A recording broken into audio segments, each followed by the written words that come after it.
ఓం శ్రీ గురుభ్యో నమః. హరి ఓం. నమోస్త్వనంతాయ సహస్రమూర్తయే సహస్రపాదాక్షిరోర్బాహవే సహస్రనామ్నే పురుషాయ శాశ్వతే సహస్రకోటియుగధారిణే నమః. నమో భగవతే వాసుదేవాయ. మనకి 2022లో అక్టోబర్ 21వ తేదీ అనుకుంటా ఇలాంటి ఏకాదశి ఒకసారి వచ్చింది. అంటే ముందు రోజు ఏకాదశి పూర్తిగా ఉండడం, మర్నాడు కూడా ఏకాదశి సూర్యోదయస్తమయం ఉండడం వల్ల 2 ఏకాదశి గురించి చెప్పాల్సి వచ్చింది. కాబట్టి ఈరోజు మనము 27/10/2024 ఆదివారం రోజు ఉన్నటువంటి విశేషమైనటువంటి మంజుల ఏకాదశి గురించి చెప్పుకుందాం. ఈ మంజుల ఏకాదశి రోజున తప్పకుండా మనము విశేషమైనటువంటి వైవాహిక జీవన ఆనందం కొరకు, శీఘ్రమేవ క్షిప్రమేవ సత్సంతాన ప్రాప్తి కొరకు, అలాగే శత్రునాశనం కొరకు ఈ మంజుల ఏకాదశిని ఉపయోగించుకోవాలి. మనకి కార్తీక మాస ప్రారంభానికి ముందుగా వచ్చేటువంటి ఏకాదశి, దీపావళి అమావాస్యకి ముందుగా వచ్చేటువంటి ఏకాదశి చాలా విశేషమైంది. ఈ రోజున ఒక విశేషం ఉంది, రేపు కూడా ఒక విశేషం ఉంది.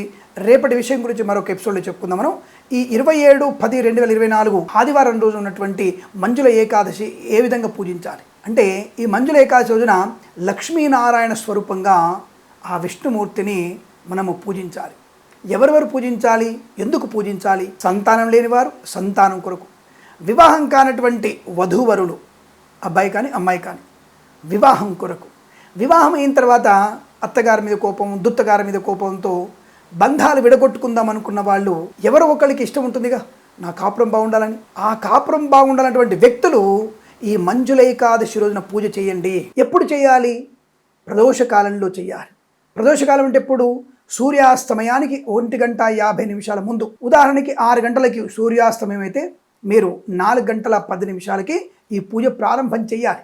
ఎలా పూజించాలి అంటే, మన గదిలో ఒకటే గది ఉంది, ఈశాన్య మూల ఒక పీట వేసి, ఆ పీట పైన ఎరుపు రంగు వస్త్రం వేసి, ఆ వస్త్రం పైన గోధుమలు పోసి, గోధుమల పైన ఒక మంచి కలశ స్థాపన అంటే మనకి ఇత్తడి కానీ రాగి కలశాన్ని ఉంచి, ఆ కలశానికి లక్ష్మీనారాయణ స్వామి నామాన్ని అలంకరింపజేసి, ఆ కలశం పైన ఆ కలశంలో నీళ్లు, పంచగవ్యాలు అంటే పాలు, పెరుగు, తేనె, నెయ్యి ఒక చుక్క వేసి, కాసింత మనకి వట్టివేళ్ళు, తర్వాత పసుపు కుంకుమ, రూపాయి బిళ్ళ, ఒక వక్క, కొన్ని అక్షింతలు, అలాగే మనకి యాలకుల పొడి, దాల్చిన చెక్క పొడి దాంట్లో వేసి, ఆ కలశం పైన మనము ఒక కొబ్బరికాయని కానీ ఒక కొబ్బరి బొండం కానీ ఉంచి, ఆ కొబ్బరి బొండం పైన ఒక వస్త్రాన్ని, పసుపు రంగు వస్త్రాన్ని అలంకరింపజేసి లక్ష్మీనారాయణ రూపంగా భావించాలి.